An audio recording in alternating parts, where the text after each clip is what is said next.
Hi, this is Gary Simmons. I'm here today with Vaughn and Garey.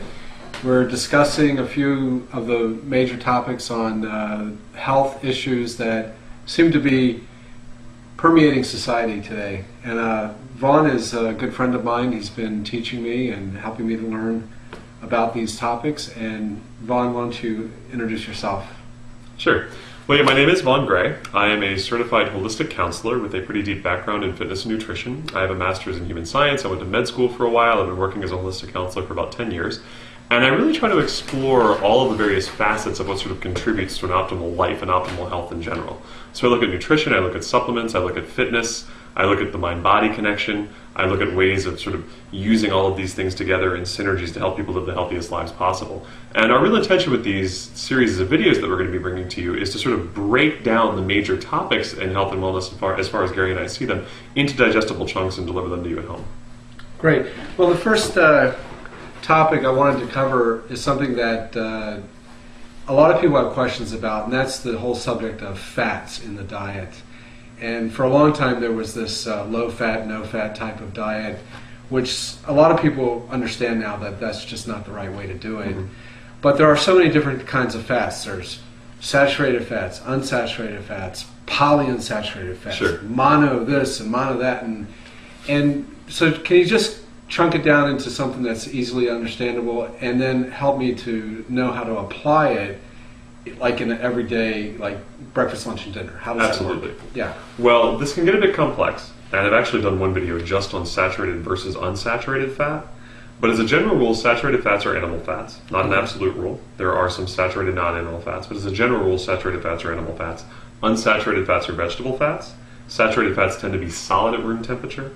Unsaturated fats tend to be liquid at room temperature. And the old school thinking was that saturated fats are bad for you, whereas unsaturated fats are good for you. Now that's really not true. It's not true in any way. Saturated fat is not bad for you when consumed in moderation. Saturated fats are very helpful. They are necessary components of the structure of a lot of cells. Your body makes a lot of essential chemistry out of saturated fats. They're also extremely filling. Sometimes we like to say when you hear saturated, think satisfied. Saturated fats are a lot of what really fills your body up. And they're actually, they function as carriers for vitamins and minerals. So saturated fat can be good for you. The key is moderation. And around 2 tablespoons of saturated fat a day is pretty good for most people. That can be in the form of 2 tablespoons of butter, organic butter always, grass-fed if possible, or it can be relatively lean servings of red meat, or it can be servings of, even chicken, turkey. As those types of birds get fattier, they also carry saturated fats. And there's absolutely nothing wrong with consistent and moderate consumption of saturated fat in the diet. Now, polyunsaturated fats, there are wide classes of polyunsaturated fats. And you hear about omega-3 fats and omega-6 fats. Maybe you've heard of omega-9 fats. Those are all different kinds of polyunsaturated fats. And that word omega really refers to characteristics of the chemical structures of those fats. It's a little complex. But as a general rule, omega-3 fats are anti-inflammatory, and we don't consume enough of them. And omega-6 fats are pro-inflammatory, we consume too many of them. Omega-9 fats are sort of generally beneficial, generally healthful. And omega-9 fats, olive oil is the superstar. Almonds also contain a lot of healthy omega-9 fat. Omega-6 fats are healthful, but again, the average diet already has too much. And you find omega-6 fats in soy oil, corn oil, vegetable oils. A lot of nuts contain omega-6 fats. Omega-3 fats are dominant in fish oils. And there are a few vegetable sources. There's chia seeds, there's flax seeds, and of course they're also something that's very beneficial to supplement. Okay, so I've also heard the term oxidative stress in terms of fat, like the omega-6 fats that, yeah, they're okay for you, they're good for you, but too much, like you say, the ratios have gone way overboard where we have so much of the omega-6s, but then the cholesterol or the LDL actually becomes oxidated. Yeah, this is a very good thing to understand. So cholesterol, for one thing, is a little bit different from fat.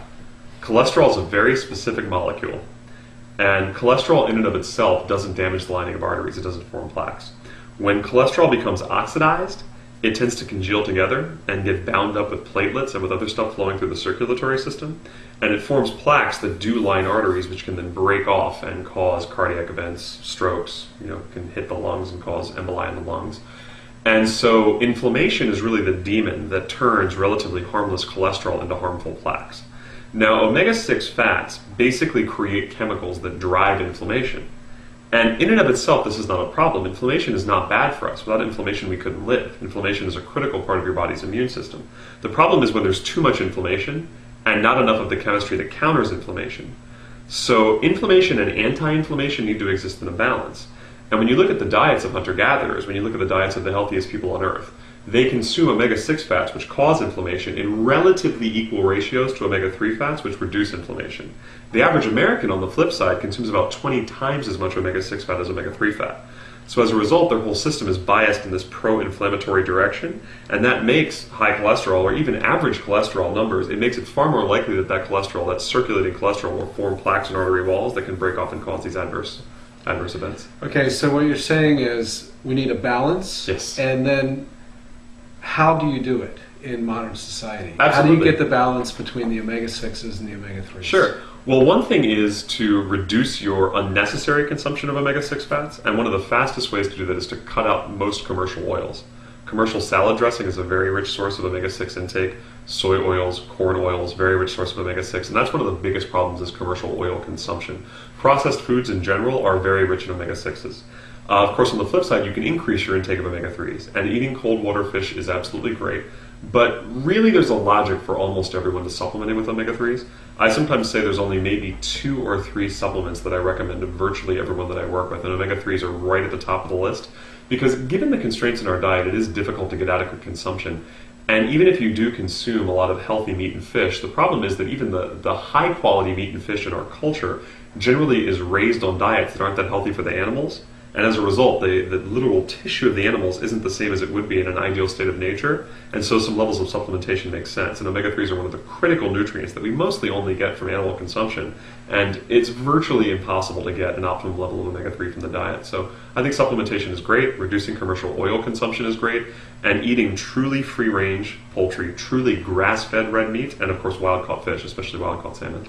Okay, so these are complete whole topics that we need to do Absolutely, videos on. sure. Like, where do I get my grass-fed beef? That right? is, yeah, that's quite the a topic. Sure. I was at Whole Foods, and when you read the signs, it says vegetarian diet, but then that's a big difference. Yeah, it's a grain-fed vegetarian diet. It's a grain-fed vegetarian diet as opposed to an organic environment where the beef is actually raised just eating in the pasture. And most people need to find some sort of cooperative arrangement. You know, they need to find a local farm that delivers or something like that. Well, I did It's notice, getting more common. A lot of health food stores now carry grass-fed beef. It is getting more common, but many people find I noticed that Whole Foods at times will sometimes have it's transient, yes.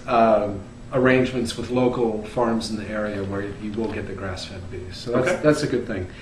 Okay, so we covered the omega-3s, the omega-6s, the saturated, the unsaturated. Is there any other tips about how to adjust your diet to sort of veer away from the processed foods and the processed oils, like red flags on that, and then how to substitute? I know this is a whole other topic. Absolutely. But just in a nutshell, is there any one thing that I can do to just improve that? One of the simplest practical tips is to make a few tasty salad dressing recipes at home. One of the simplest is to combine olive oil with balsamic vinegar, a little bit of Dijon mustard, and a little bit of garlic, and mix that up. You can also find some healthy Caesar salad dressings. They're a little more complex. You can Google search them. And if you Google Caesar salad, look for one that's olive oil with no dairy, no mayonnaise.